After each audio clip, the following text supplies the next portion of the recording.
पुस्तक अध्याय 19। अय्यूब की पुस्तक अध्याय 19। तब अय्यूब ने कहा, तुम कब तक मेरे प्राण को दुख देते रहोगे और बातों से मुझे चूर चूर करोगे? इन 10 बार तुम लोग मेरी निंदा ही करते रहे।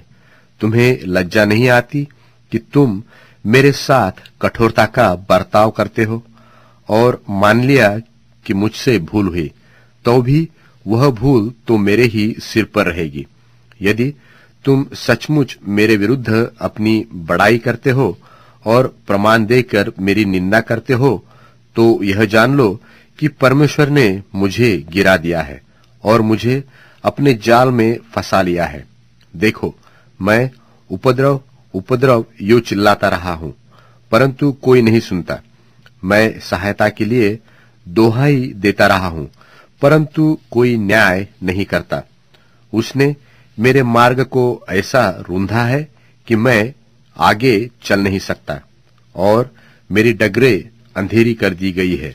मेरा विभव उसने हर लिया है और मेरे सिर पर से मुकुट उतार दिए हैं। उसने चारों ओर से मुझे तोड़ दिया, बस मैं जाता रहा और मेरा आसरा उसने वृक्ष की नाई उखाड़ डाला है। उसने मुझ पर अपना क्रोध भड़काया है और अपने शत्रुओं में मुझे गिनता है। उसके दल इकट्ठे होकर मेरे विरुद्ध मोर्चा बांधते हैं और मेरे डेरे के चारों ओर छावनी डालते हैं। उसने मेरे भाइयों को मुझसे दूर किया है और जो मेरी जान पहचान के थे वे बिल्कुल अनजान हो गए हैं। मेरे कुटुंबी मुझे छोड़ गए हैं और जो मुझे जानते थे वह मुझे भूल गए हैं। जो मेरे घर में रहा करते थे वे वरन मेरी दासियां भी मुझे अनजाना गिनने लगी है। उनकी दृष्टि में मैं परदेशी हो गया हूं। जब मैं अपने दास को बुलाता हूं तब वह नहीं बोलता। मुझे उससे गिड़गिड़ाना पड़ता है। मेरी सास मेरी स्त्री को और मेरा गंध मेरे भाइयों की दृष्टि में अनजान का सा लगता है। लड़के भी मुझे तुच्छ जानते हैं और जब मैं उठने लगता तब वे मेरे विरुद्ध बोलते हैं। मेरे सब परम मित्र मुझसे द्वेष रखते हैं और जिनसे मैं प्रेम किया सो पलटकर मेरे विरोध में हो गए हैं।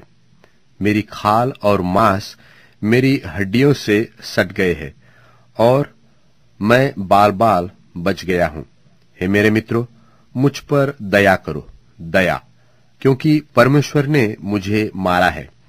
तुम परमेश्वर की नाई क्यों मेरे पीछे पड़े हो और मेरे मांस से क्यों तृप्त नहीं हुए? भला होता कि मेरी बातें लिखी जाती, भला होता कि वे पुस्तक में लिखी जाती और लोहे की टांकी और शीशे से सदा के लिए चट्टान पर खोदी जाती।